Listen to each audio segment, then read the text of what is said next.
Man finds old flag at garage sale, then Marines came.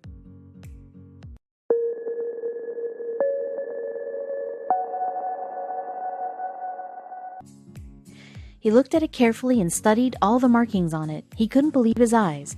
What was something like this doing at a flea market?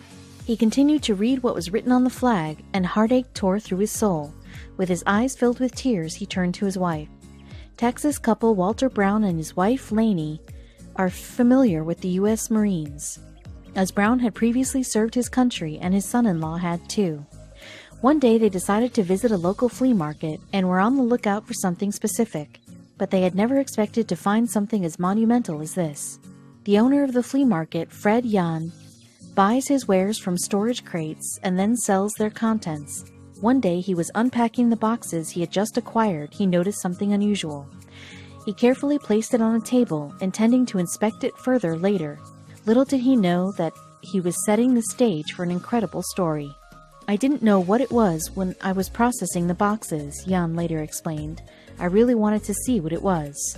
But then he was distracted by the throng of people who were starting to arrive at the stall, and his wife began to sell the goods off, one by one. His unusual find lay on the table, forgotten. Walter Brown was browsing idly through the market when he suddenly noticed something. There on the table was a stack of folded American flags, so he motioned to his wife to come and look. As he rifled through the flags, something caught his eye. One of them looked a little different from the others. When he saw why, he was overcome with sadness. The flag had writing on it, and when Brown read what it said, he knew he had to buy it and take it home. Lanie agreed as soon as she read the messages that were scrawled on it too. The price tag on the flag said that it could be theirs for $15, but when the seller saw that it had been defaced with ink, he lowered the price to just $5. The Browns took their find home and unfurled it on the table to read what was written on it. Then the words Lance Corporal caught their full attention. The rank is specific to the Marines. "That's what caught our eye," Lanie recalls. As they looked closer, it slowly started to dawn on them what they were looking at. "Fred, you were a good Marine, and we will always remember you," one message said. Another read, "Hey Cheeks, wherever you are, make sure you watch over us." All the messages were addressed to someone named Fred. But what did it mean? And why had people written messages on an American flag?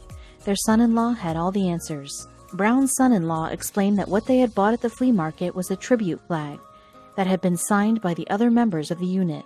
It was a tribute to a Lance Corporal who had fallen, and his name had been Fred. Brown was crestfallen. Who was the rightful owner of this flag? Surely it belonged with the fallen hero's family. And then he knew just what he had to do.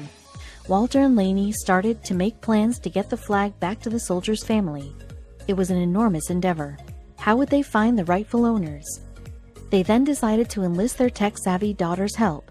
Katie began to search on social media for the soldier's family, but it was like looking for a needle in a haystack. His dream was to be a Marine, and I had to let him do that. I'm proud of him, that he died doing what he loved, Maciel said. It was 2013 when tragedy struck for Fred while he was stationed in Iraq. He was only 20 years old. Maciel was awakened by her mother after she had seen the terrible news on television. Her mother had seen the news that a helicopter that had been carrying servicemen had crashed outside of Baghdad in an enormous sandstorm. Then Maciel heard a knock on her door, and she was told the devastating news. "For 8 years, I was a basket case," Maciel said. "I didn't know how to go on without my son." Maciel was sent her son's personal belongings, but there was one crucial item that had been missing: the tribute flag. It is unclear how the flag went missing, but then, 9 years later, Maciel received the message from Katie asking for her phone number. Maciel recalls the subsequent phone call. She said, "I have something of Fred's I want to give you." The Browns even drove to Fred's grave at Calvary Hill Cemetery in Texas to give her the flag in person. "I could have mailed it to you and put it in a box, but I wanted to meet you," Katie said. All of Fred's friends and family were there too, and Maciel was astounded to see that there were Patriot Guard riders and Marines present to salute her. When the Browns presented the flag to Maciel, Lanie said to her, "Patsy, our family feels so honored to have been chosen to find this flag. Thank you for sharing this piece of your boy with us," Walter watched on tearfully. And later he said that it was an honor to be able to give such an important piece of Fred's history back to his mother. "I've got peace in my heart. I'm happy. This is all for my son. Nobody forgot my son," she said. "It will be with me till I die. This is a piece of my son I'm getting back. It's a great feeling," Maciel told US Today, overcome with emotion and gratitude. At the reunion, there wasn't one dry eye there as they all paid tribute to Fred the fallen hero. Maciel was overwhelmed by the support, compassion, and love that was displayed on that day, as her son was given the memorial he so deserved. The twist of fate that brought the tribute flag back to her 9 years later is a truly incredible story. Fred's cousin Lee Nelson expressed his gratitude to have the flag back too. "It was amazing to come to my family like this. It's funny how things work out," he said. All because Walter and his wife had been browsing a flea market and happened to come across the flag.